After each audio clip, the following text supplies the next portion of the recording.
How does a 9-year-old reform school kid become the most powerful man in AI? It starts in 1973, in a place his parents never intended for him to be.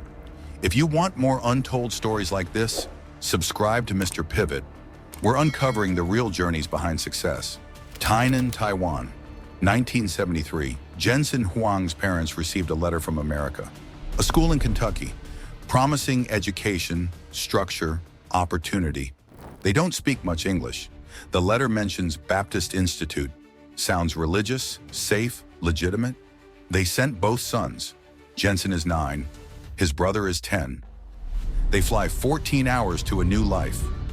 When they arrive, it's not what the letter implied. Oneida Baptist Institute is a reform school for kids with nowhere else to go. Gang members, runaways, kids with criminal records, and 2 Chinese brothers who speak broken English. The program is simple: discipline through labor. You clean every day. Toilets, floors, and dishes, not with mops. On your hands and knees. Jensen's roommate has been stabbed. He doesn't talk much. This is not the American dream his parents imagined. But something happens here that nobody planned. Instead of breaking, he adapts. Every task becomes practice. Every day becomes training. He's not just surviving, he's learning that hard work has its own dignity. Years later, people will ask him about this time.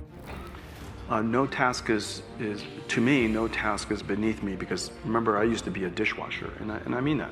I used to clean toilets. I can do anything. No task is beneath me. That school taught me that. He leaves Kentucky at 16, goes to Oregon State, then Stanford for his master's. But that lesson stays with him. 1980s, Silicon Valley is exploding. Jensen works at AMD and then at LSI Logic, learns chip design, makes connections. He watches companies rise and fall. He's learning what works, what doesn't. By 1993, he was 30 years old, and he's ready. February 1993, a Denny's in San Jose. 3 engineers, 1 idea. They want to build graphics chips, but the market is brutal. SGI dominates. S3 is rising. There's no obvious opening. Jensen has a vision. Make chips for 3D gaming. It's a small market now, but it's growing. The problem? The technical approach is untested.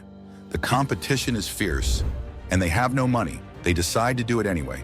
NVIDIA was born. They raised $20 million, build a team, start designing. 1995, 2 years of development. Their first chip, the NV1. Their first customer, Sega.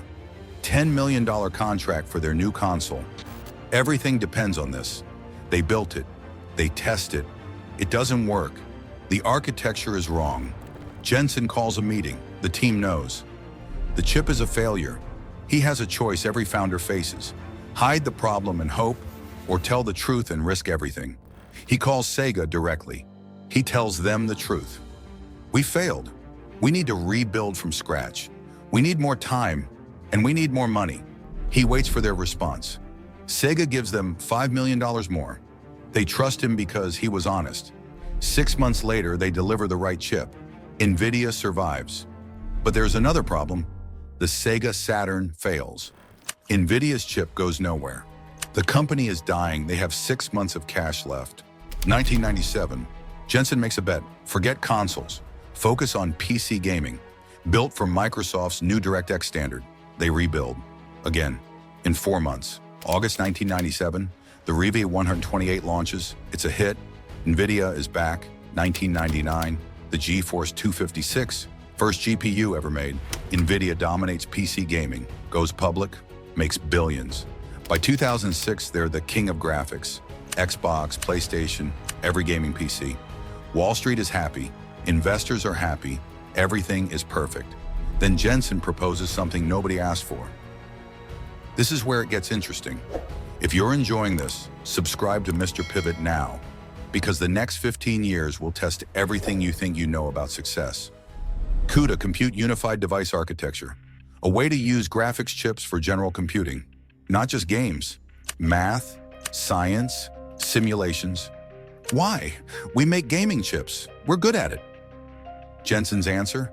Because someday someone will need massive parallel computing, And when they do, we'll be ready. Investors hate it. Analysts hate it. There's no market for this. No customers, no revenue. He launches it anyway. 2006, he starts giving free training, free tools. A few researchers have tried it. Stanford, MIT. It's faster than CPUs for certain problems, but it's costing millions every quarter. No return.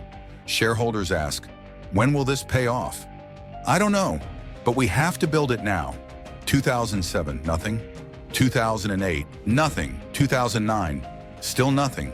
The financial crisis hits. NVIDIA's stock crashes, but Jensen keeps funding CUDA. Slowly, researchers adopt it, not for profit, for science.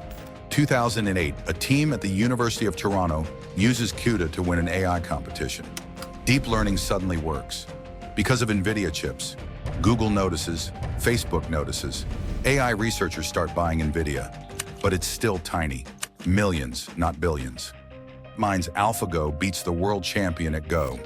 Running on NVIDIA chips, Tesla builds self-driving cars. NVIDIA chips. Wall Street still doesn't get it. Gaming is still 80% of revenue. 2020. Jensen keeps building. He's building data centers, AI supercomputers, and training systems. 2020, pandemic. AI research accelerates. Everyone's stuck at home, building AI models. 2021. 2022, AI is getting better, but still not mainstream. Jensen is still preaching the future, 16 years after CUDA launched. And then, November 30th, 2022. OpenAI launches ChatGPT, 1 million users in 5 days, the fastest product launch in history. For the first time, regular people can use AI. And it works. Every company panics. They all need AI. Right now, Microsoft calls, Google calls, Meta calls, Amazon, Oracle, Tesla, everyone. They all ask the same question. Can we buy your chips? There's a waiting list because nobody else built this infrastructure. NVIDIA can't make them fast enough. The stock explodes. 1 trillion, 2 trillion, $3 trillion. 16 years after making a bet nobody wanted him to make. 2024. Jensen's keynote is the most important tech event of the year because everyone depends on NVIDIA now. So what actually happened here? A kid learned that hard work matters, even when no one's watching. He built a company where he still works alongside engineers. No executive floors, no hierarchy. A founder learned that honesty compounds. One honest moment with Sega created trust that carried the company through crisis after crisis. An entrepreneur learned that the best opportunities require patience that nobody else has. Today, NVIDIA chips power AI that's diagnosing diseases, discovering drugs, creating art, and writing code. Not because Jensen was smarter than everyone, because he was willing to wait longer. From a reform school in Kentucky to the most important company in AI. This story isn't about genius, it's about endurance. This is Mr. Pivot, where we uncover the untold stories behind the world's most successful people. Subscribe so you don't miss the next one.